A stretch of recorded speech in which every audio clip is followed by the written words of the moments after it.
Hello, students. Welcome to this next lecture of your grammar, where we were continuing the chapter of the sentence and phrases. Chapter number 1 हम शुरू किया था हमने sentence and phrases, जहाँ पे हमने sentence देखा था, subject and predicate देखा था, हमने exercise भी की थी, आपने homework में भी लिखी होंगी, और object भी देखा था. Object क्या होता है, direct and indirect object भी क्या होता है, वो भी हमने देखा था, और exercise भी आपने solve की थी.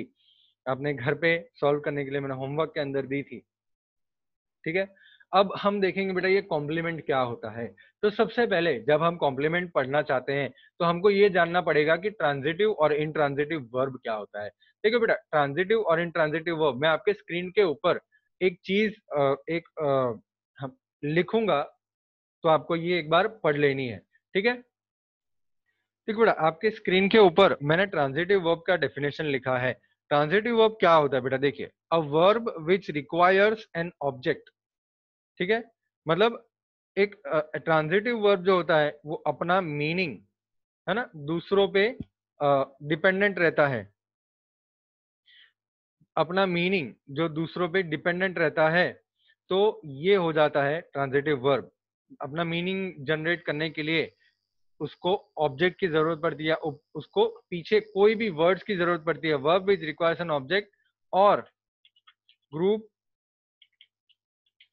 Of words to complete the meaning. Example, the baby was. तो यहाँ पे वॉज जो है बेटा, वॉज जो है ना, उसको जरूरत पड़ेगी किसी ऑब्जेक्ट की या किसी वर्ड की मीनिंग कंप्लीट करने के लिए. अगर हम ऐसा सेंटेंस बोलेंगे कि द बेबी वॉज, तो ये प्रॉपर नहीं है. ठीक है. हम पूरा सेंटेंस बोलेंगे तभी प्रॉपर मीनिंग निकलेगा. The baby was alert. ठीक है. ये हो गया हमारा ट्रांजिटिव वर्ब. तो ऐसे वर्ब्स जहां पे हमको जरूरत पड़ेगी मीनिंग जनरेट करने की, जरूरत पड़ेगी पीछे एक्स्ट्रा वर्ड्स की, तो ऐसे वर्ब्स को बोला जाता है ट्रांजिटिव वर्ब, जो ट्रांसपोर्ट करते हैं. ठीक है. जो ट्रांसपोर्ट करते हैं अपना मीनिंग दूसरे शब्दों पे, जो आधारित रहते हैं दूसरे शब्दों के लिए प्रॉपर मीनिंग के लिए, ऐसे वर्ब को हम बोलेंगे ट्रांजिटिव वर्ब. तो सर इंट्रांजिटिव वर्ब क्या होता है. तो जब इंट्रांजिटिव वर्ब हमको मिलता है तो इंट्रांजिटिव वर्ब के ऑब्जेक्ट को जरूरत नहीं पड़ती है.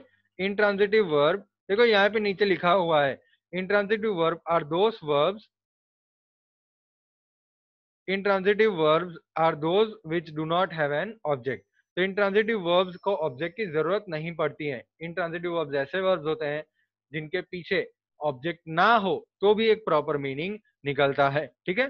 ट्रांजिटिव वर्ब्स के ट्रांजिटिव वर्ब्स मतलब ऐसे शब्द, ऐसे ऐसे एक्शन वर्ड जिनको जरूरत पड़ती है पीछे ग्रुप ऑफ वर्ड्स की एक प्रॉपर मीनिंग के लिए.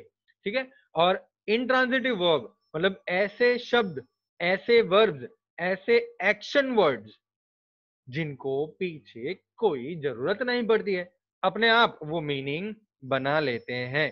ठीक है. अभी when the verb in the predicate is an intransitive verb, it requires an additional words or word to complete its meaning. बेटा ये जो टेक्स्ट बुक के अंदर यहाँ पे इंट्रांजिटिव वर्ब लिखा है ना बेटा, कोई इंट्रांजिटिव वर्ब नहीं आएगा, ट्रांजिटिव वर्ब आएगा. ठीक है.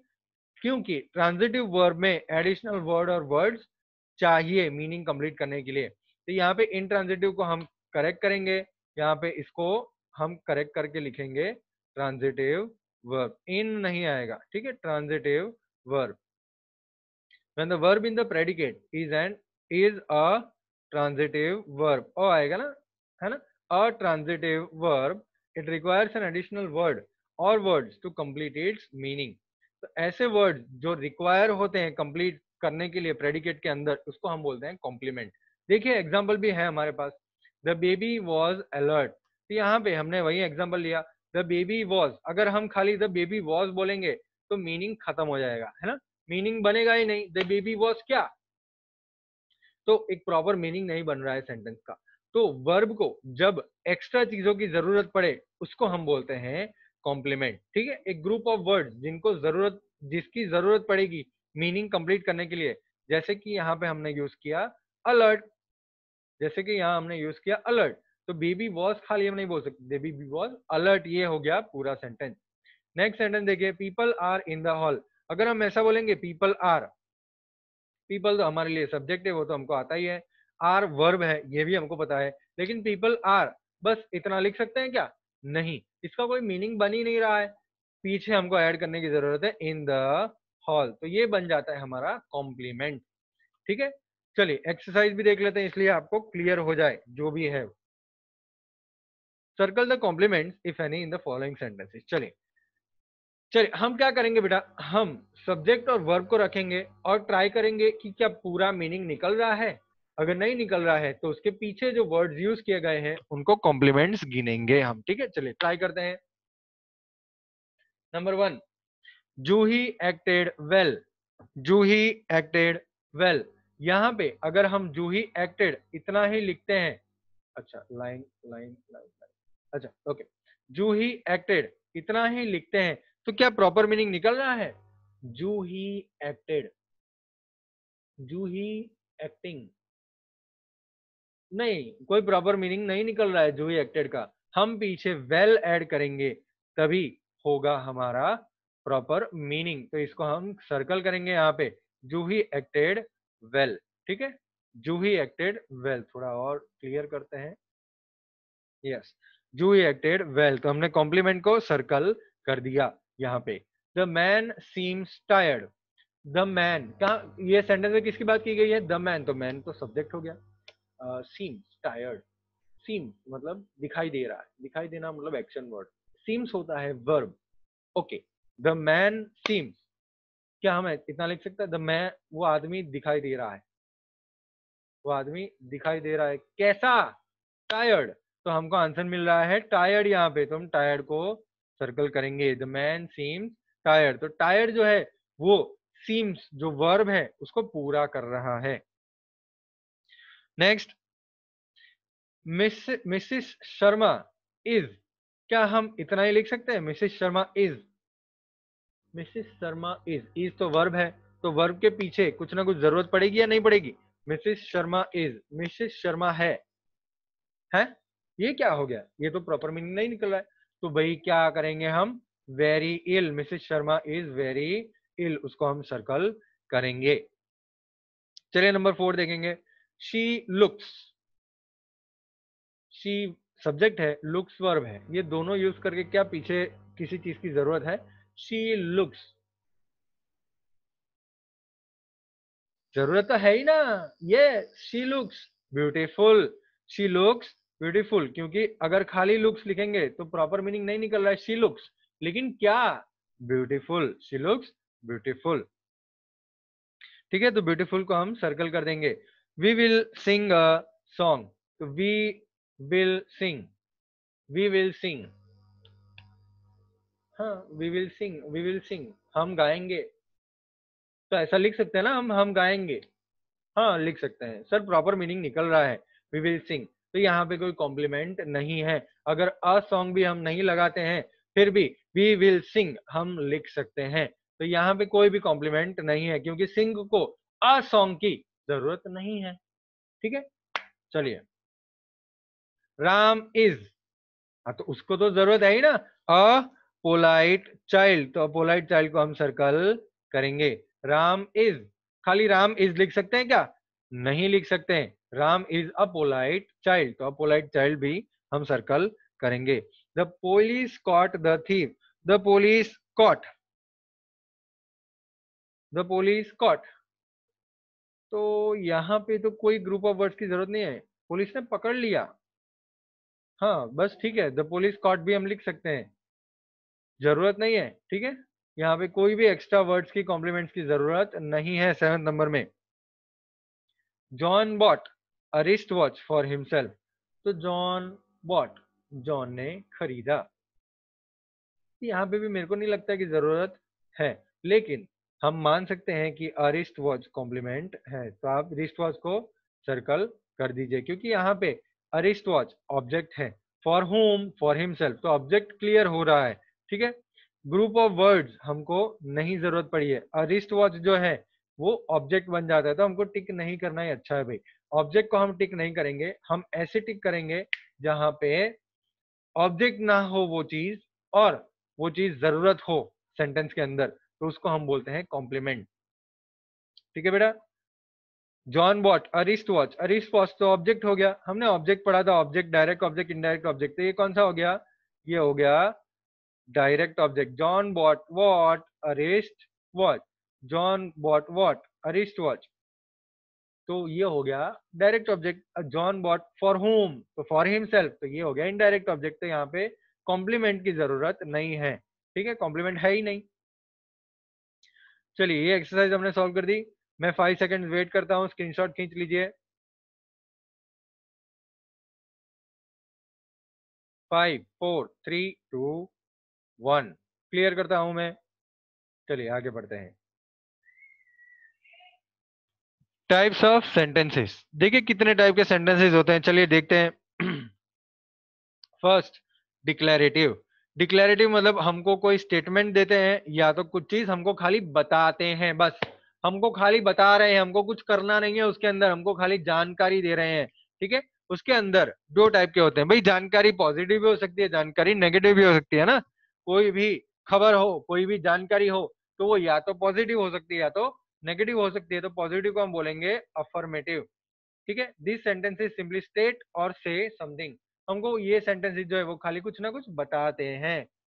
I like to eat mangoes, तो मैं क्या करूं, है ना, अपने को कुछ नहीं करना है, हमको खाली जानना है कि अच्छा ठीक है मुझे मैंगो खाना पसंद है। I like to eat mangoes, खाली आप हमको बता रहे हैं कि बस ये पसंद है। चलिए ठीक है, ये हो गया पॉजिटिव सेंटेंस। ये हो गया negative, this sentence expresses a negative meaning, जैसे I do not go to school, मैं स्कूल नहीं जाता हूँ, है ना, अभी तो कहाँ जाता हूँ, मैं स्कूल नहीं जाता हूँ। I do not go to school, तो यहाँ पे नेगेशन वर्ड यूज किया, इसलिए सेंटेंस हो गया नेगेटिव। देखिए बेटा, डिक्लेरेटिव सेंटेंस कैसे याद रखेंगे, डिक्लेरेटिव सेंटेंस में एक स्टेटमेंट, स्टेटमेंट में खाली हमको कुछ ना कुछ इंफॉर्मेशन दे रहे हैं, और सम काइंड ऑफ ऑब्जर्वेशन, और कुछ ना कुछ हमको जानकारी दे रहे हैं। ठीक है, ऐसे में पॉजिटिव होते हैं, नेगेटिव होते हैं, दो टाइप के सेंटेंस होते हैं। तो डिक्लेरेटिव अफर्मेटिव भी हो सकता है, डिक्लेरेटिव नेगेटिव भी हो सकता है। तो सर ये इंटरोगेटिव क्या होता है भाई, इंटरोगेटिव, इंटरोगेशन करना मतलब क्या, पुलिस पूछताछ करती है ना, पुलिस पूछताछ करती है, उसको हम बोलते हैं इंटरोगेटिव सेंटेंस। चलिए देखिए, an interrogative sentence asks a question and is formed by putting the auxiliary verb before the noun. Interrogative sentence कैसे फॉर्म करने हैं, हमको ये कैसे फॉर्म करना है, हम ऑक्सिलरी वर्ब को नाउन के आगे डाल देंगे, है ना। हमने आपने सीखा था helping verb, helping verb 7th standard में। तो जो हेल्पिंग वर्ब होता है वो हम आगे डाल देंगे सेंटेंस में, या तो फिर WH वर्ड्स आगे यूज करेंगे तो इंटरोगेटिव सेंटेंस बन जाएगा। WH वर्ड्स कौन से होते हैं, देखो व्हाट है, वेयर है, हु है, हुम है, विच है, ये सारे जो WH हाउ है, हाउ भी WH ही है, भले ही HW हो जाता है। तो WH फैमिली वाले जो भी वर्ड्स हैं वो वर्ड्स हम यूज करेंगे। ठीक है, इंटरोगेटिव सेंटेंस में सबसे आगे नाउन से पहले, और सेंटेंस खत्म होगा क्वेश्चन मार्क से। ये हमको पक्का याद रखना है कि सेंटेंस खत्म होगा क्वेश्चन मार्क से। देखो एग्जांपल दिया हुआ है हमके, डोंट यू लाइक रीडिंग, तो यहाँ पे सब्जेक्ट हो गया हमारा यू, आगे हमने यूज कर दिया हेल्पिंग वर्ब डू नॉट। ठीक है, ये हो गया हेल्पिंग वर्ब, डू हो गया हेल्पिंग वर्ब, और नेगेटिव सेंटेंस है डोंट यू लाइक रीडिंग। तो ये हो गया हमारा इंटरोगेटिव सेंटेंस। आगे बहुत सारे और सेंटेंस देखेंगे इंटरोगेटिव, अभी हम समझ लेते हैं क्या है इंटरोगेटिव। अभी हम समझेंगे क्या है इंपरेटिव।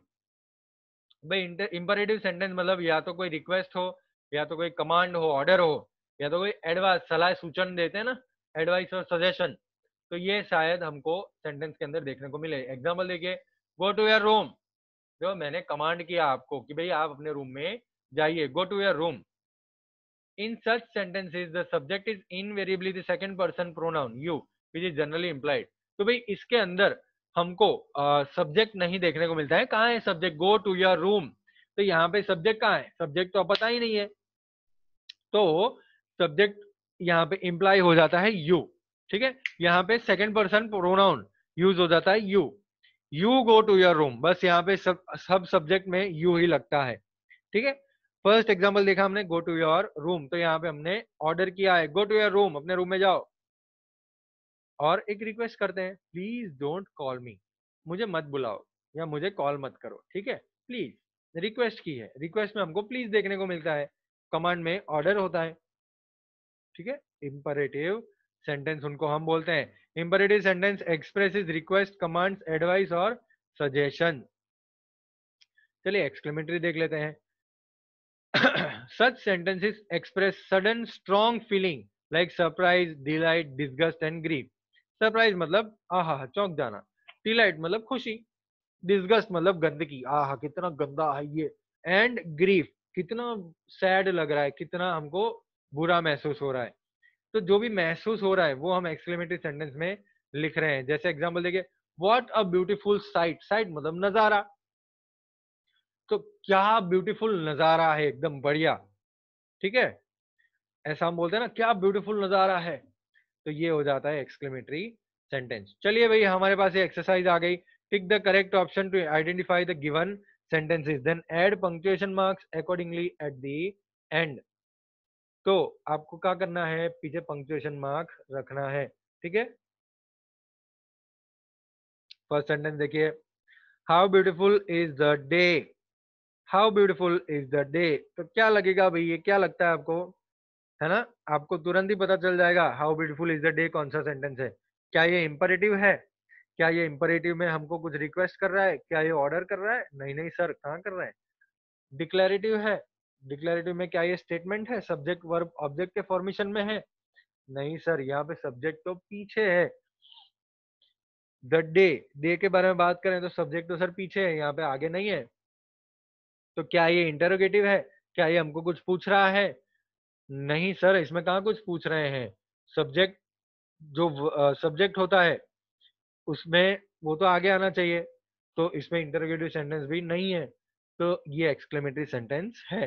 क्योंकि हमको ये क्या बता रहा है बेटा, फीलिंग बता रहा है, क्या क्या ब्यूटीफुल डे है ये, कितना ब्यूटीफुल डे है, how beautiful is the day, कितना ब्यूटीफुल डे है ये, तो ये है एक्सक्लेमेटरी सेंटेंस। तो चलिए भाई इसको हम अंडरलाइन कर देते हैं, ये है एक्सक्लेमेटरी सेंटेंस, हमने अंडरलाइन कर दिया।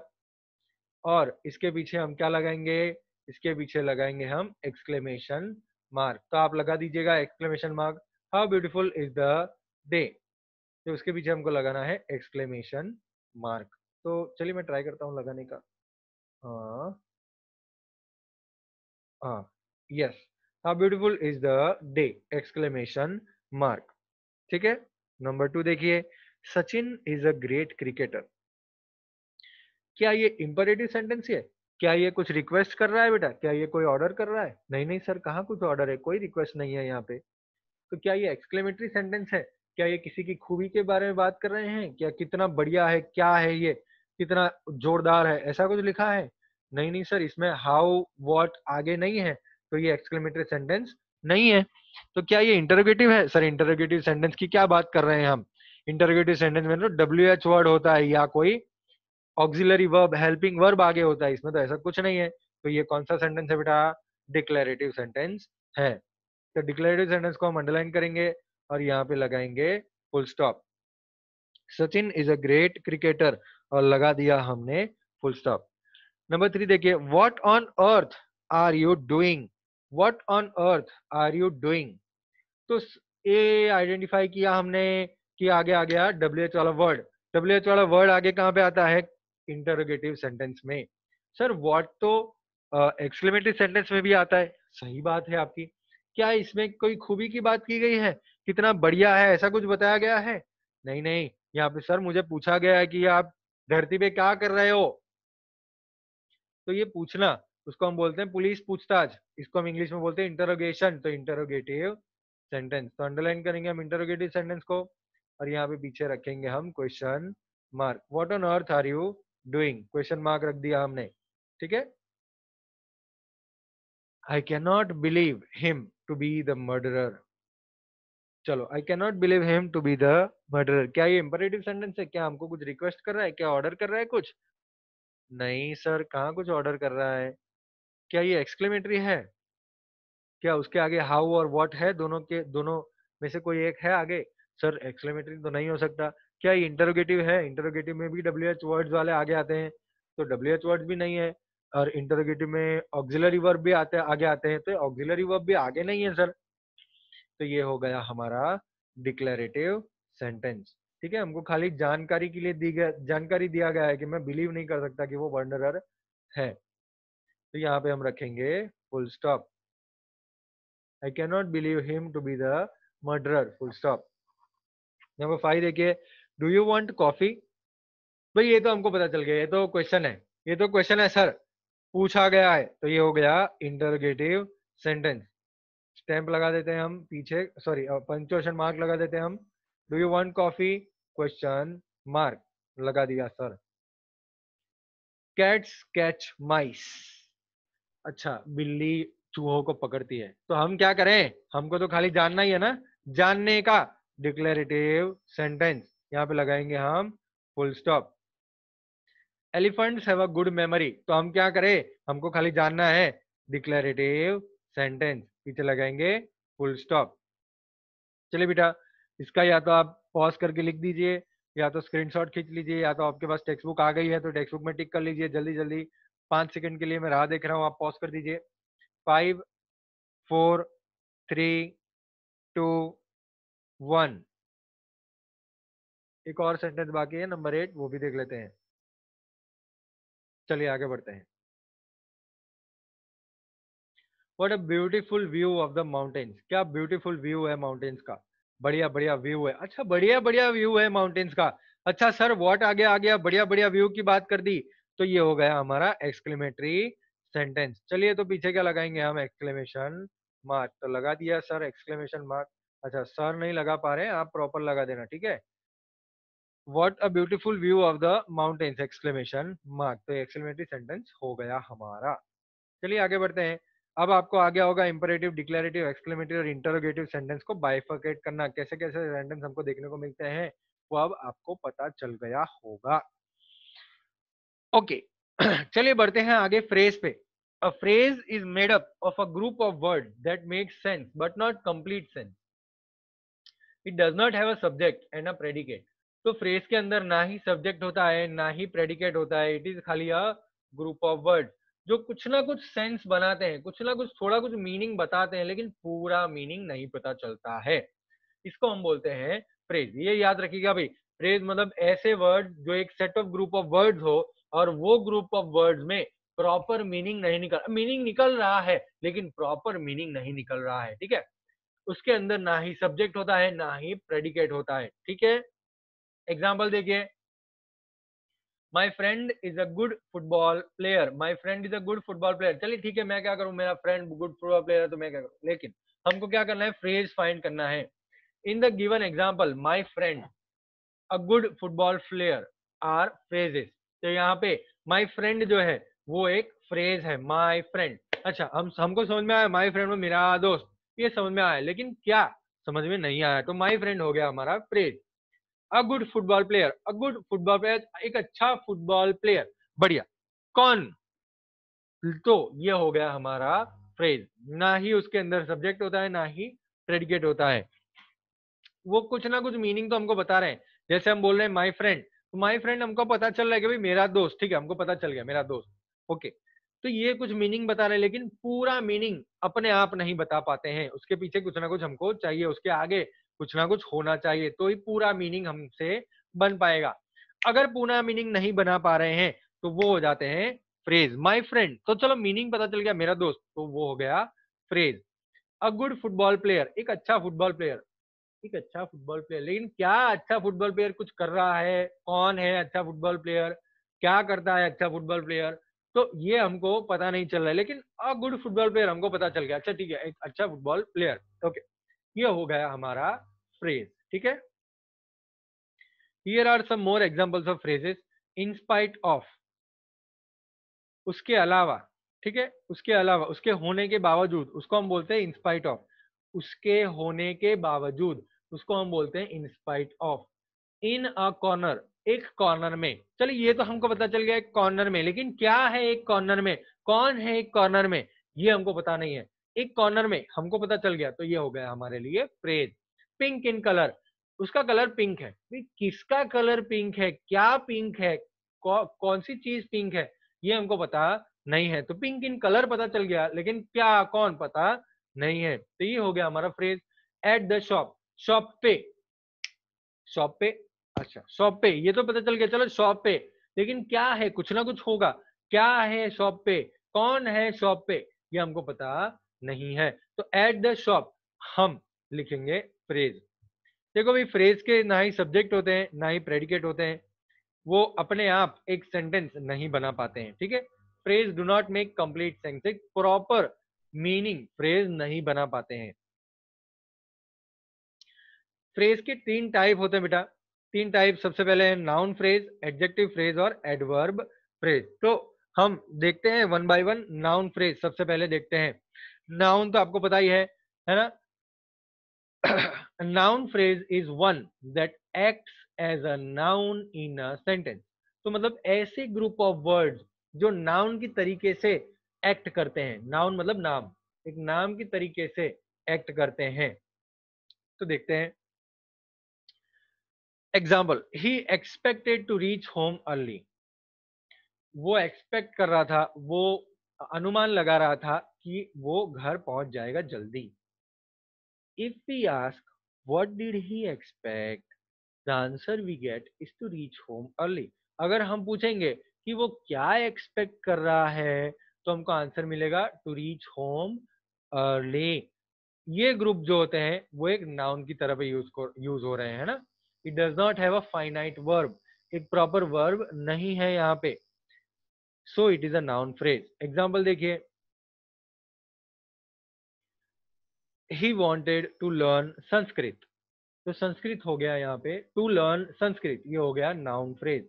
ही wanted what to learn Sanskrit. इसका मतलब क्या हो गया बेटा, जब हम वॉट पूछते हैं ना तो हमको नाउन आंसर मिलता है। He wanted what? To learn Sanskrit. His hobby is what? Making sketches। यहाँ पे making है, वो फाइनाइट वर्ब नहीं है। I like what? To sing। तो ये क्या हो गया बेटा, देखो हम जब I like के बाद what पूछते हैं तो हमको डायरेक्ट ऑब्जेक्ट मिलता है, राइट। तो डायरेक्ट ऑब्जेक्ट क्या होता है, एक ऑब्जेक्ट, एक पर्सन होता है या तो कोई एक चीज होती है। तो यहाँ पे हमको डायरेक्ट ऑब्जेक्ट जो है वो क्या मिल रहा है, यहाँ पे वर्ब के साथ मिल रहा है। देखो, टू लर्न संस्कृत, लर्न करना मतलब सीखना है ना, समझना, ये हो जाता है वर्ब। और संस्कृत सीखना, तो ये हो जाता है एक noun phrase. Direct object noun होता है, तो यहाँ पे डायरेक्ट ऑब्जेक्ट की जगह पे हमको क्या मिल रहा है, to learn Sanskrit. He wanted what? To learn Sanskrit. तो हम जब वॉट का क्वेश्चन पूछते हैं तो हमको आंसर मिलता है नाउन। यहाँ पे आंसर क्या मिल रहा है, टू लर्न संस्कृत। तो ये हो गया नाउन फ्रेज, ठीक है। His hobby is what? Making sketches, ठीक है। His hobby is what? तो मेकिंग स्केचेस। तो यहाँ पे एक्चुअली तो नाउन आना चाहिए। His hobby is what?